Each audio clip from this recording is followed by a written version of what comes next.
এখন আমি তোমাদের সামনে নিয়ে এসেছি ক্লাস 11 এর জিওগ্রাফি সাজেশন। 35টা প্রশ্ন থাকবে তোমাদের। এই 35টা প্রশ্ন কিন্তু খুব ইম্পর্টেন্ট। এর আগে আমি কিন্তু একটা ভিডিও করেছি, তোমরা অবশ্যই দেখে নেবে। এই ধরনের প্রশ্নগুলো তোমাদের আসতে পারে। তোমাদের ফার্স্ট সেমিস্টার পরীক্ষায় মোট 35 নম্বর তোমাদের প্রশ্ন হবে। তা চলো প্রথম প্রশ্নটা কি বলেছে দেখি। 1 নম্বর বলেছে, নিম্নলিখিত কোন বিষয়টি প্রাকৃতিক ভূগোলের অন্তর্ভুক্ত নয়? অ্যান্সার হবে সি, নৃতত্ত্ববিদ্যা।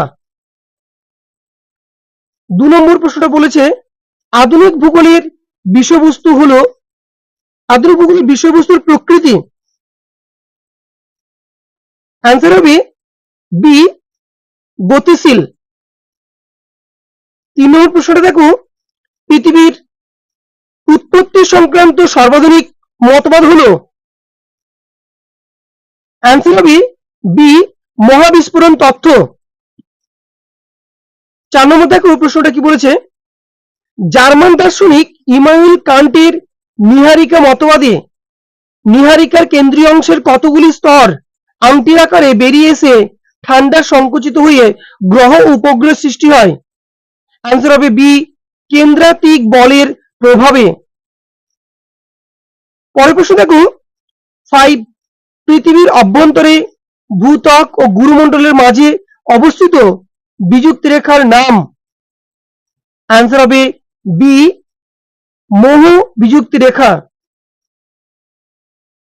পরের প্রশ্ন দেখো 6, বিবৃতি নম্বর এ, বিযুক্তি তল বরাবর ভূমিকম্প তরঙ্গের গতিবেগের হঠাৎ পরিবর্তন হয়। কারণ বলেছে এখানে ভূ অভ্যন্তরের স্তরগুলি পদার্থের অবস্থা ও উপাদানের গঠনগত পার্থক্য রয়েছে। বিবৃতি ও কারণ বিবেচনা করে সঠিক উত্তরটি নির্বাচন করতে বলেছে।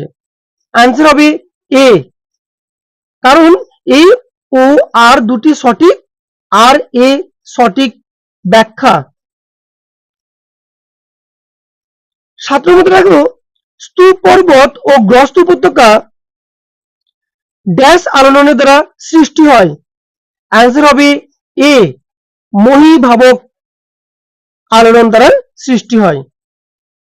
8 নম্বর প্রশ্ন দেখো, বিস্ফোরণযুক্ত অগ্নুৎপাতের ক্ষেত্রে আগ্নেয় নল ও জ্বালামুখে জমাটবদ্ধ পুরনো কঠিন ম্যাগমা ভেঙে চুরমার হয় ও চারপাশের ভূত্বকে পুরনো শিলার অসংখ্য শিলাখণ্ড, ভস্ম, ধুলো সজোরে উৎক্ষেপিত হয়।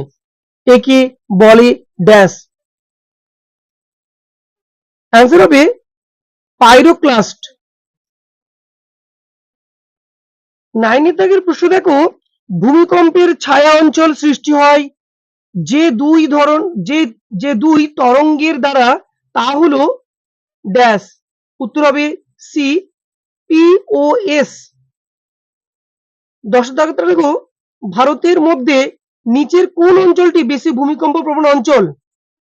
উত্তর হবে ডি, শিবালিক হিমালয় অঞ্চল। 11 নম্বর দাগটা বলেছে, যে প্রক্রিয়ায় ক্ষুদ্র ও সঞ্চয় কাজের মাধ্যমে ভূত্বকের উপরিভাগের উচ্চতার পরিবর্তন ঘটে এবং বিভিন্ন উচ্চতাযুক্ত ভূমিরূপের একটা সমতা আশায় ভূমিরূপ সাধারণ তলে পরিণত হয়, এই প্রক্রিয়াকে ড্যাশ বলা হয়? উত্তর হবে সি, পর্যায়ন। পরের প্রশ্ন 12 নম্বর দাগের, বায়ুমণ্ডলের সবচেয়ে ভারী গ্যাস হলো কোনটি? এর মধ্যে অ্যান্সার হবে কার্বন ডাই অক্সাইড। 13 নম্বর দাগেরটা, বায়ুমণ্ডলের সবচেয়ে শীতলতম স্তর হলো ড্যাশ? অ্যান্সার হবে মেসোস্ফিয়ার। 14 নম্বর দাগেরটা, ওজোন ক্ষয় পেয়ে সূর্যের অতিবেগুনি রশ্মির প্রভাবে মানবদেহে যে রোগের সৃষ্টি হয় তা হলো ড্যাশ? অ্যান্সার হবে সি, ত্বক ক্যান্সার। 15 নম্বর দাগটা দেখো, বায়ুমণ্ডলের ওজোন স্তর অবস্থান করে? অ্যান্সার হবে বি স্ট্র্যাটোস্ফিয়ারে। 16 নম্বর দাগের মানবীয় ভূগোলের জনক বলা হয় ড্যাশকে। উত্তর হবে ভিদাল দা লা ব্লাসকে। 17 নম্বর দাগেরটা নিচের কোনটি মানবীয় ভূগোলের বিষয় নয়? অ্যান্সার হবে জ্যোতির্বিজ্ঞানী ও ভূগোল। 18 নম্বর দাগেরটা যে সমস্ত অর্থনৈতিক কার্যাবলী প্রকৃতির বুকে কঠোর পরিশ্রমের দ্বারা প্রকৃতির সঙ্গে সরাসরি সংযোগের মাধ্যমে সম্পন্ন হয় তাকে ড্যাশ বলা হয়? উত্তর হবে প্রাথমিক শ্রেণীর কাজ হবে এটা। 19 নম্বর দাগেরটা রিমোট সেন্সিং এবং জিআইএস সংক্রান্ত কাজে নিযুক্ত কর্মীদের বলা হয় ড্যাশ। অ্যান্সার হবে এ সাদা পোশাকের কর্মী। 20 নম্বর দাগেরটা যে কৃষি ব্যবস্থায় কৃষি পণ্য উৎপাদন ও পশুপালন একত্রে করা হয় তাকে বলা হয় ড্যাশ। অ্যান্সার হবে ডি মিশ্র কৃষি। 21 নিচের কোন জোড়াটি পশুপালক যাযাবর গোষ্ঠী নয়? অ্যান্সার হবে ডি সাঁওতাল ও ছোটনাগপুর। 22 নম্বর দাগটা বলেছে আফ্রিকার কঙ্গো নদী অববাহিকায় বসবাসকারী উপজাতি গোষ্ঠী হলো ড্যাশ। অ্যান্সার হবে পিগমি ও বান্টু এর দাগের উত্তর। 23 নম্বর দাগেরটা সঠিক ভেনচিত্রটি নির্বাচন করে হর্টিকালচার, পোমাকালচার, ফ্লোরিকালচার, ওলেরিকালচার মধ্যে সম্পর্ক নির্ণয় করতে বলেছে। অ্যান্সার হবে সি। পরের প্রশ্ন দেখো 24 নম্বর দাগেরটা অপারেশন ফ্লাড শব্দটি কোন কৃষির সঙ্গে যুক্ত?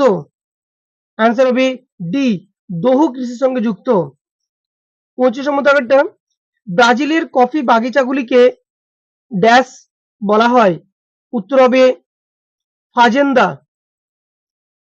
26 নম্বর দাগেরটা খনিজ পদার্থ আহরণের সব থেকে সুলভ পদ্ধতি হলো ড্যাশ। অ্যান্সার হবে ওপেন কাস্ট মাইনিং। 27 নম্বর দাগেরটা বলেছে নিচের স্তম্ভ দুটি মিলিয়ে সঠিক উত্তরটি নির্বাচন করতে বলেছে।